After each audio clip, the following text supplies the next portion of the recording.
Sub inspector rangers हम sir किस तरह से बन सकते हैं, रेंजर्स में सब इंस्पेक्टर क्या गर्ल्स भी अप्लाई कर सकती हैं, क्या गर्ल्स भी इसमें आ सकती हैं, गर्ल्स के लिए आप वीडियोस नहीं बनाते, तो आज की वीडियो जी के गर्ल्स और बॉयज़ दोनों किस तरह से रेंजर्स में सब इंस्पेक्टर बन सकते हैं। हर रोज़ काम करना है जी, फिजिकली भी और मेंटली भी। आपकी दौड़, रनिंग, सिटअप, पुशअप, चिनअप ज़रूर होंगे, गौर से सुन लें। आप लोगों ने फिजिकल एक्सरसाइज डेली करनी है और उसके बाद फिर आपका पेपर होगा। आपके पेपर के लिए आपने दिन रात तैयारी करनी है। तो सबसे पहले जी क्राइटेरिया सुन लीजिए।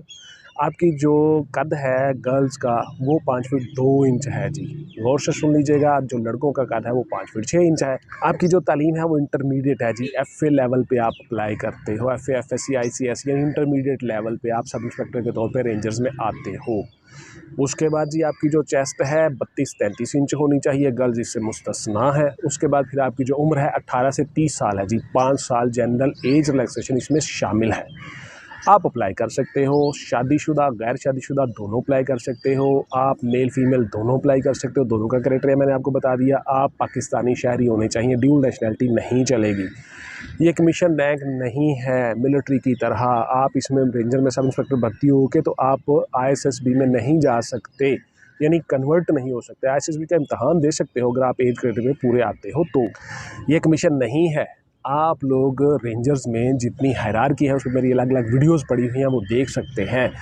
यानी डिप्टी सुप्रिटेंडेंट रेंजर्स तक, DSR और सुप्रिटेंडेंट रेंजर्स तक, SP तक आप लोग पुलिस की तरह ही आपका काम होता है, उसी तरह के रैंक होते हैं, उस तरह पे आप काम करते हो। यूनिफॉर्म जॉब है, उसके ऊपर मिलिट्री के हायरार्की है। लेफ्टिनेंट कर्नल से शुरू हो जाते हैं, उसके बाद फिर आपके DG रेंजर्स होते हैं सबसे ऊपर। डायरेक्टर जनरल रेंजर्स को मेजर जनरल या लेफ्टिनेंट जनरल के रैंक का बंदा हो सकता है।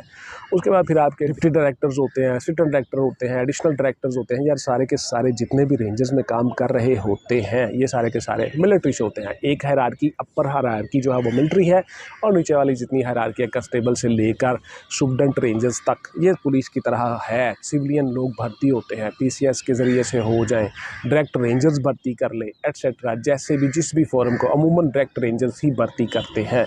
आप भर्ती हो जाते हो, आपकी तनख्वाह अमूमन 45K से 50K तक हो सकती है। आपका ग्रेड 15 होता है जी, 15वें स्केल में आप काम करते हो। तो इस तरह से आप रेंजर्स में भर्ती होते हो सब इंस्पेक्टर के तौर पे, मेल फीमेल दोनों।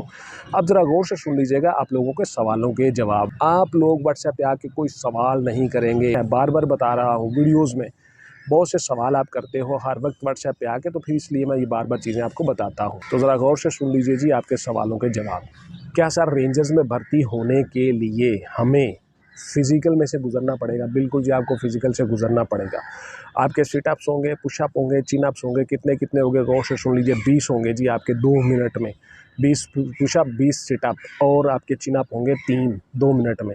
आपने इनको ज़्यादा से ज़्यादा प्रैक्टिस मश्क करनी है। 30 तक ले जाओ, 40 तक ले जाओ, 50 तक ले जाओ। चिनअप्स आप 5 तक ले जाओ, 6 तक ले जाओ, जितने आप कर सकते हो ज़्यादा से ज़्यादा, ताकि वहाँ आप फिर आसानी से कर लो। उसके बाद जी आपकी दौड़ होगी 1.6 किलोमीटर या 1 माइल। आपकी दौड़ 9 मिनट में होगी जी, 8.5 मिनट में हो सकती है। आपने इसको 6-7 मिनट पर लेके आना है। गर्ल्स के लिए यही टाइम 14 मिनट है। आपने दौड़ लगानी है जी, पुशअप सिटअप चिनअप दौड़ लगानी है। आपने ये सारा करना है, इसलिए फिजिकली रोज़ाना काम करना है, एक्सरसाइज करनी है। क्या सर रेंजर्स में पेपर जो है वो MCQ टाइप होगा? देखिए आपका जो पेपर है रेंजर्स का अमूमन 2 हिस्सों पर मुश्तमिल होता है। मल्टीपल चॉइस क्वेश्चंस भी आते हैं और डिस्क्रिप्टिव भी होता है, यानी सब्जेक्टिव भी होता है। आपसे कोई ना कोई मजमून लिखवा लिया जाता है, आपसे इंग्लिश के फ़िक्रे उर्दू में और उर्दू से इंग्लिश में कन्वर्ट करवाने के लिए ट्रांसलेशन हो सकती है, आपकी कंप्रीहेंशन हो सकती है, गिवन पैसेज के सवालों के जवाब हो सकते हैं, आपके नॉन प्रोनाउन प्रोवर्ब हो सकते हैं, यानी पार्ट्स ऑफ स्पीच आपके हो सकते हैं। तो इस तरह से आपका आधा पेपर डिस्क्रिप्टिव हो सकता है और आधा पेपर आपका MCQs का हो सकता है, मल्टीपल चॉइस क्वेश्चन। आप लोग 100 MCQ का जो पेपर है उसको जहन में रख के, प्लस आपने हर रोज़ क्या काम करना है, एक इंग्लिश कैसे लिखना है, एक उर्दू कैसे लिखना है, एक आपने ट्रांसलेशन करनी है इंग्लिश में, एक उर्दू में, ये चीज़ें साथ साथ करनी है। पैराग्राफ के सवालों के जवाब, कंप्रीहेंशन, पार्ट्स ऑफ स्पीच को गौर से देख लेना। ये हमने शुरू से पढ़े होते हैं बचपन से, पहली क्लास से। Noun, pronoun, verb, adverb, adjective, preposition, conjunction, interjection, ये सारी चीज़ें हमने बचपन से पढ़ी हुई हैं। इनको पार्ट्स ऑफ स्पीच कहा जाता है। ये चीज़ें देख लेनी है, तो आप लोग इंशाल्लाह आसानी से रेंजर्स में सब इंस्पेक्टर बन जाते हो। क्या सर रेंजर्स में प्रमोशन होती है? बिल्कुल होती है जी। आप रेंजर्स में डीएसआर बनते हो, स्टूडेंट रेंजर्स बनते हो, आप प्रमोट होते रहते हो, इंस्पेक्टर रेंजर्स आप बनते हो, तो इसलिए आपके ग्रेड भी रैंक भी बढ़ते रहते हैं और तनख्वाह भी बढ़ती रहती है। क्या सर गर्ल्स भी? मैंने आपको बता दिया जी, गर्ल्स इसमें अप्लाई करती हैं, गर्ल्स के लिए सारी चीज़ें बता दी। क्या सर इसमें मेडिकल में लोग जा सकते हैं? बिल्कुल जी जा सकते हैं। रेंजर्स में बतौर असिस्टेंट मेडिकल ऑफिसर आप बनते हो जी, मेडिकल जाते हो, एमबीबीएस लोग जाते हैं, 17वें स्केल में, 18वें स्केल में, 19वें स्केल में आप लोग जाते हो मेडिकल में। एक आपका सवाल था यूट्यूब कमेंट्स में कि क्या सर फोटोग्राफर जो हैं वो भी जा सकते हैं? बिल्कुल जी आप जा सकते हो, फोटोग्राफर के तौर पे भी रेंजर्स में आप अप्लाई कर सकते हो। मुख्तलिफ एड्स आती रहती हैं। आप लोग संडे के अखबार से टच रहिए। संडे का अखबार जब भी आपके पास कोई भी आप लगवा लो, जंग लगवा लो, पाकिस्तान लगवा लो, न्यूज़ लगवा लो, कुछ वटेवर, संडे का अखबार उसमें सारी एड्स आती हैं। तो आपको अप्लाई करने के लिए सबसे मौजू प्लेटफॉर्म वो है। उसके अलावा आपको जब भी कोई अच्छी इन्फॉर्मेशन आती है, मेरे पास कोई सोर्सेज से अच्छी चीज़ मैं आपसे शेयर कर देता हूँ, वीडियोस भी आ जाती हैं जब भी कोई जॉब आती है। लेकिन आप घर में अमूमन संडे का अखबार ज़रूर लगवा लो। मामूली से पैसे होते हैं, कोई फ़र्क नहीं पड़ता। आपका नॉलेज भी बढ़ता रहता है और आपको पता भी चलता रहता है कि कौन सी ऐड किस किस डिपार्टमेंट में जॉब्स आई हुई हैं। क्या सर रोज़ाना चीज़ें करना ज़रूरी है? बिल्कुल रोज़ाना चीज़ें करना ज़रूरी है जी। मिसाल के तौर पर आपका रिटन टेस्ट होता है तो आप में सवाल आ जाता है, कोई ना कोई ऐसी पर्सनैलिटी, नेटो के मतलब कोई सवाल आ जाता है, आजकल यूक्रेन की जंग छिड़ी हुई है। उसके बाद जी यूएनओ का सवाल कोई आ जाता है, वीटो पावर्स कौन कौन से मुल्क है ये सवाल आ जाता है, सी पैक के ऊपर कोई सवाल आ जाता है, तहरीक अदम एतमाद चल रही है जी मुल्क में, बड़ा बर्निंग इशू है जी, इसके ऊपर सवाल आ सकता है। पार्लियामेंट आपकी कैसे होती है, पार्लियामेंट का नाम क्या है, पार्लियामेंट कितने ऐवानों पर मुश्तमिल है, नेशनल असम्बली क्या है, सेनेट क्या है, अराकीन किस तरह से बनते हैं, प्राइम मिनिस्टर किस तरह से बनता है, मिनिस्टर किस तरह, प्रेसिडेंट किस तरह से बनता है, कैबिनेट क्या होती है, ये सवाल आ सकते हैं। यानी जो बर्निंग इशू चल रहे होते हैं उनके ऊपर सवाल आते हैं।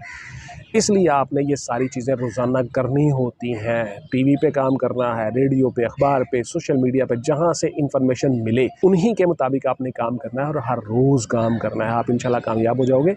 जो चीज़ें बताई गई हैं, तरीक़ाकार बताया गया, उस तरीक़ाकार के मुताबिक चलना है और हर रोज़ काम करना है। आप इंशाल्लाह कामयाब हो जाओगे। अंग्रेज़ी और उर्दू का मज़मून सर कहाँ से आएगा? तो देखिए, आपका जो मैंने आपको बता दिया संडे का अखबार, उसी में से एक फ़ार्मूला आपको निकाल के बता देता हूँ। फ़ार्मूला ये है कि आप लोगों ने संडे के अखबार का जो अदारिये का पेज होता है, एडिटोरियल पेज उसको हम कहते हैं, इदारिया, उसमें मुख्तलिफ लोगों ने अपने अपने तबसरे लिखे होते हैं बर्निंग इश्यूज़ के ऊपर, जो इश्यूज़ चल रहे होते हैं। मिसाल के तौर पर पॉलिटिकल सिचुएशन ऑफ पाकिस्तान अभी जो चल रही है, हमारी जो अपोजिशन है वो गवर्नमेंट को गिराने की कोशिश कर रही है वोट ऑफ नो कॉन्फिडेंस के ज़रिए से, इमरान खान के ख़िलाफ़ जी, मिसाल के तौर पर। तो आप लोगों को तहरीक अदम एतमाद के ऊपर जो बेहतरीन किस्म का मटेरियल मवाद है वो आजकल की अखबारों में मिल सकता है। उसके साथ साथ पॉलिटिकल सिस्टम ऑफ पाकिस्तान, उसके बाद हेल्थ इश्यूज़, उसके बाद फिर सी पैक के ऊपर कोई फ़र्ज़ किया आपका मज़मून आ जाता है तो अखबार में जो एडिटोरियल पेज में सी पैक के ऊपर लिखा होगा वो बेहतरीन मज़मून होगा, वो आ सकता है। इसी तरह से आपको मैंने टेक्निक बता दी कि आपका जो एडिटोरियल पेज है उसमें जितने इदारिये लिखे होते हैं, 10 से 12, 13, 15 तक टॉपिक लिखे होते हैं, मौजू, इशू, उन सब को आप तैयार कर लो। आपका बेहतरीन इंग्लिश और उर्दू दोनों कैसे तैयार हो जाएगा। तो ये है जी, यहाँ से आते हैं एसेस, क्योंकि वो नेशनल लेवल पे भी बर्निंग इश्यूज़ होते हैं, करंट इश्यूज़ होते हैं, और नेशनल लेवल पे भी वो करंट इश्यूज़ होते हैं। उनके ऊपर मुख्तलिफ जो एक्सपर्ट्स होते हैं उन्होंने अपनी अपनी ओपिनियन और आरा दी होती हैं, सजेशंस दी होती हैं, तजावीज़ दी होती हैं, तबसरा किया होता है, वहाँ पे आपको पैट इन्फॉर्मेशन मिल जाती है। तो वहाँ से आप ये तैयारी कर सकते हो।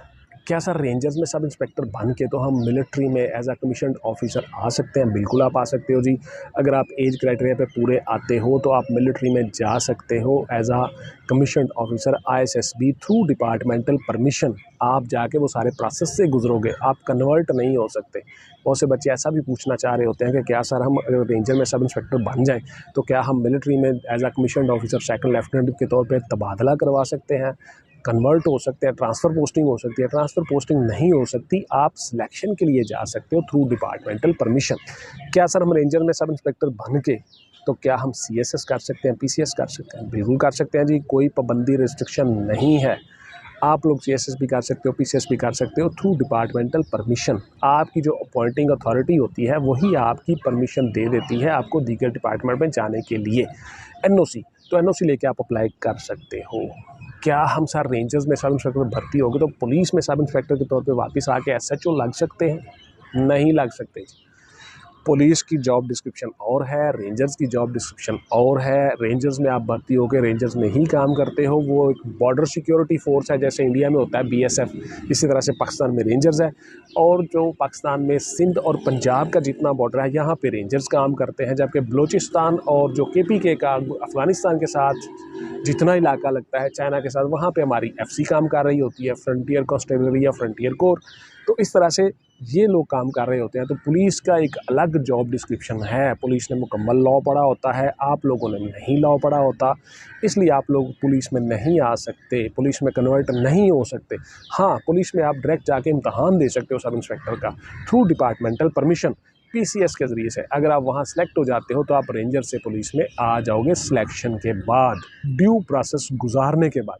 वैसे आप कन्वर्ट नहीं हो सकते, यानी ट्रांसफ़र पोस्टिंग नहीं हो सकती। क्या सर रेंजर्स में भर्ती होने के लिए हमें रेंजर्स के मुतल्लिक़ा मालूमात इकट्ठी करना ज़रूरी है? बिल्कुल ज़रूरी है जी। आपको रिटर्न में भी कुछ चीज़ें पूछी जा सकती हैं, उसके बाद इंटरव्यू में आपसे बहुत सी चीज़ें रेंजर्स के बारे में पूछी जा सकती हैं कि रेंजर्स किस तरह से काम करती है, इनके हेडक्वार्टर्स कहाँ पे हैं, लॉजिस्टिक्स इनकी कहाँ पे होती है, इक्विपमेंट्स कहाँ पे, इंफ्रास्ट्रक्चर इनका कैसा है, इनकी हायरार्की क्या है।